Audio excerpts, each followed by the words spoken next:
Was it difficult, or did it come easily to you? Did you ever think, no, I should have made it a man, my main character? Well, fortunately, I've been asked this question before, because a lot of women, well, people actually ask me whether, why. And yeah, I think that's the joy and the delight really are, and the challenge of being a writer is that you have to put yourself in the shoes of the other. Now that could be another man who's a criminal, or a policeman, or a lawyer, or you could be a woman, or another person from another race or language, and so this is just what you do. But it is challenging. But I think people they exaggerate the differences. I mean, really, I was just checking with my daughter earlier, who's studying this, and we're only separated by the 23 chromosomes in the somatic cells, and only one of them differs by a Y. There's one Y and two X's. So there's actually we have a lot more in common than we have differences, and I think obviously I can't get everything right, but I think it's more about the personality and the character, and those things are universal. And you certainly did under the relationships as well. Yeah, I think I just want to kind of mention it in terms of women. I mean, I'm surrounded by some amazing, strong, wonderful women, and some of them are here. Both my mother and my wife, and my sister and my daughter. Not to mention friends and so on, but they are here. So I'm just, I have some good role models, interesting role models as well, to make characters of. Indeed. Yeah, just to come back to the political thing for a minute, it's a question I believe you've been asked before. I wouldn't have thought of asking it, but I think it may be of interest. Do you see any parallels between what South Africa is going through today and the extremely tense times of the 1940s in this country? Are there things that we can learn from that time? Yeah, I think back of a quote I came across which Smuts had, which was, and I'm not quoting it directly, but basically he was saying that South Africa, he felt, had always managed to avoid the extremes somehow. Although things had sort of lurched from one crisis to another, the centre had held. And so I look at today and I say, well, what's similar in thinking is that you've got, in those days it was the right wing that was on the sort of seemingly sort of this inexorable rise of the right, of the not AWB, but the OB and so on.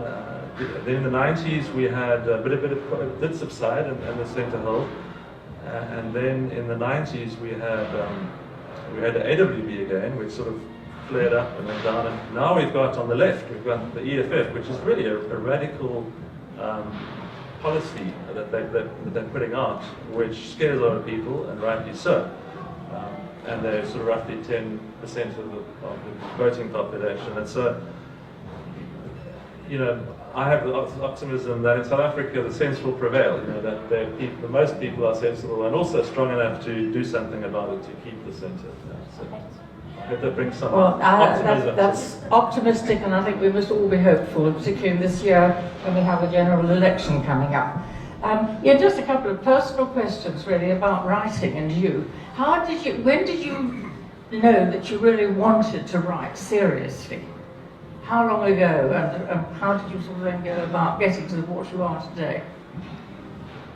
I think it didn't happen on sort of once off event, eureka moment. It sort of came slowly, I think.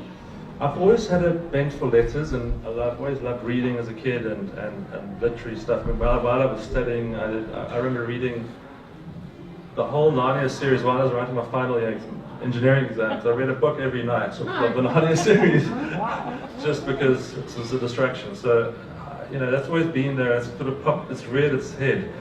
But it kind of started with when I was telling my children stories, a good night story. I thought I'd make things up, and they rather liked it, I think, I could honestly say.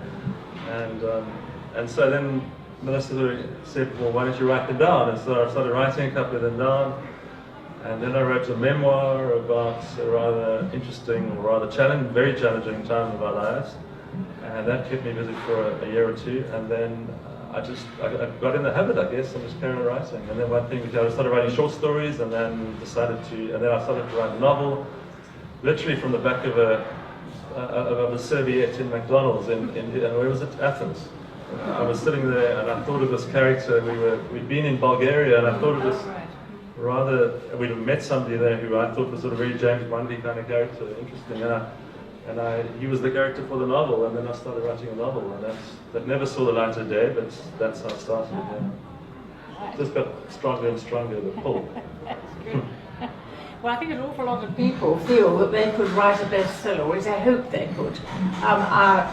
In fact, I want just to know in conclusion, in talking about this very lovely book, which I hope those of you who haven't bought and read will now rush and want to do so.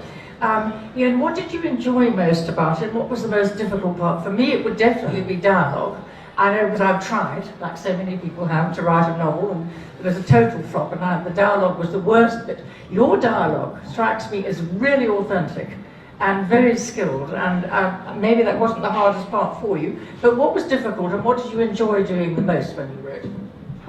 Well, thank you for that compliment. But the dialogue, funny enough, is something that I actually enjoy, and I find it easy, or relatively easy. I mean, one has to revise it 100 times, but I find the process somehow just happens. Whereas for me, funny enough, descriptive prose is, which I love the outcome, I love to do it, but it's just very hard. I find it quite hard sometimes, very difficult to put it in words, something in words. And there are quite a lot of descriptions of landscapes, urbanscapes and rural, and they are very memorable, some of them, Ian, so I think you succeeded, even if it was hard. Maybe it'll be easier next time. Yeah, maybe. Which, now, we are coming up to 7 o'clock, we've had half an hour.